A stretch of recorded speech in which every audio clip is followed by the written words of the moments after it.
This is what I'm reading right now. It's called American Jezebel, The Uncommon Life of Anne Hutchinson, the woman who defied the Puritans. It's by Eve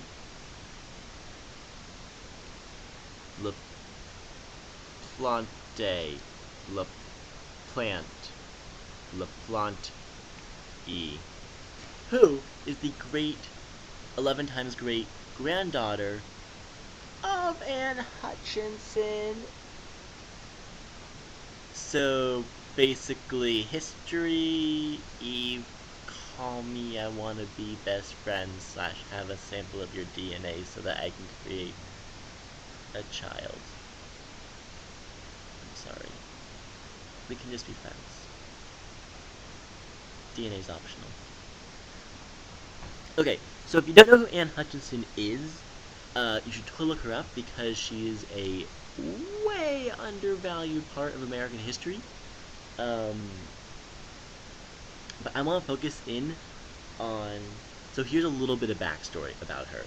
Anne Hutchinson, early to mid 1600s, English Puritan who was like, you know, Puritans are great, but I have some different views and I really don't like the Church of England because they're too Catholic for me, so I'm going to go to New England.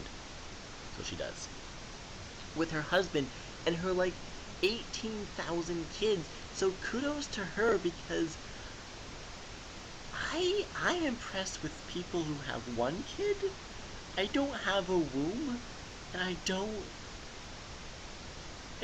know. So Anne Hutchinson comes to Boston, and immediately she's like, I have some kind of different opinions than the men. Whoa. Okay, we're talking about a society where basically women don't legally exist.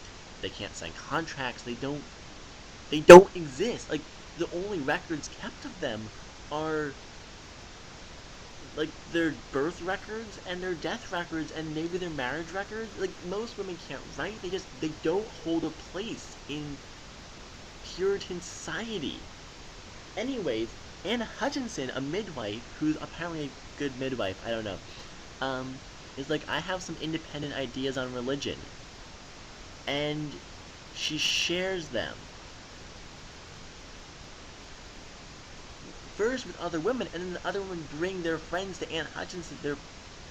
First with other women, and then the other women bring their husbands with them, and they have these meetings at Anne Hutchinson's house where she reads from the Bible, and then they ask her questions, and she answers them, and her interpretations are different than the traditional interpretations being given by the Puritan orthodoxy that's currently in charge of Massachusetts. So finally, the men are like, so finally the men who are in charge of Boston, Massachusetts area are like, wow, this makes us super uncomfortable because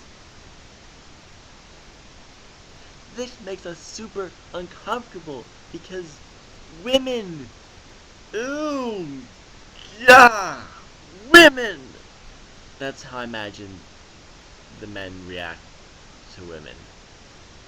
They had to go in different doors when they went to church.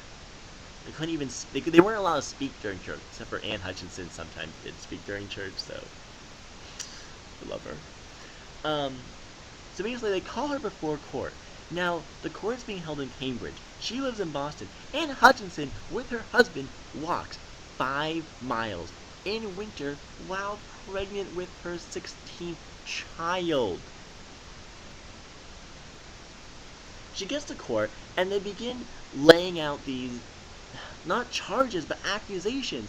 And then Anne Hutchinson collapses because pregnant, 16th child, walked 5 miles, winter, what? And then they bring in a chair, she sits down in they bring her a chair, they bring her a chair, she sits in the chair, and then continues answering the questions. But every time the judges say something like, Anne Hutchinson, you are teaching bad things, her response is always this is a court of law, what crimes am I accused of breaking? And it's brilliant because women don't really have a legal position in Puritan society, so they have no real justification for bringing her into a criminal court, and they can't answer her question, so every time she talks, they just ignore her and change the topic.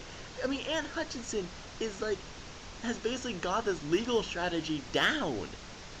Badass. Anyways, so the next day they come back to court, and they bring the next day they come back to court. The next day they come back to court, and a bunch of ministers testify about, oh, Anne Hutchinson disagreed with us, yada yada yada.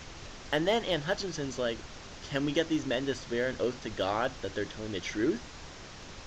And they all get really weirded out about that for some reason. They're like, no, let's not swear an oath to God about this.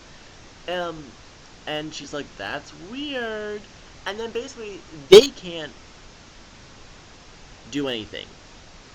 It's a criminal. She didn't break the law. And then they basically are forced to, like, well, I guess we have to send you home. And then Anne Hutchinson gets up and launches into a lecture that lays down exactly her spiritual beliefs and where they contradict with the orthodox Puritan teaching in front of men, in public, in front of the governor, judges, ministers. Anne Hutchinson is just like, this is my opinion. I don't care that you think I'm not even worth... I don't care that you don't even think that I'm allowed to sit in a chair when I'm at home, because that was for men. Men had chairs. I'm going to tell you what I believe, which is really, really ballsy. I mean, they were ready to send her home, and now she gets up there in public, leaving them really no choice but to banish her. So Anne Hutchinson put her conscience out there in public in a way that no woman really had in puritanical society. In a way that in Western Europe, for women, I mean, this is a really major deal.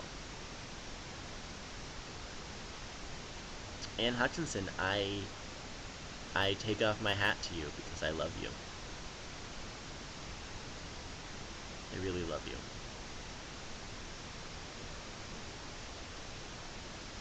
A lot. Alright, she walked 5 miles in winter, pregnant with 16th child. She walked 5 miles in winter while pregnant with her 16th kid. Yeah. Emotional, intellectual, physical, badass.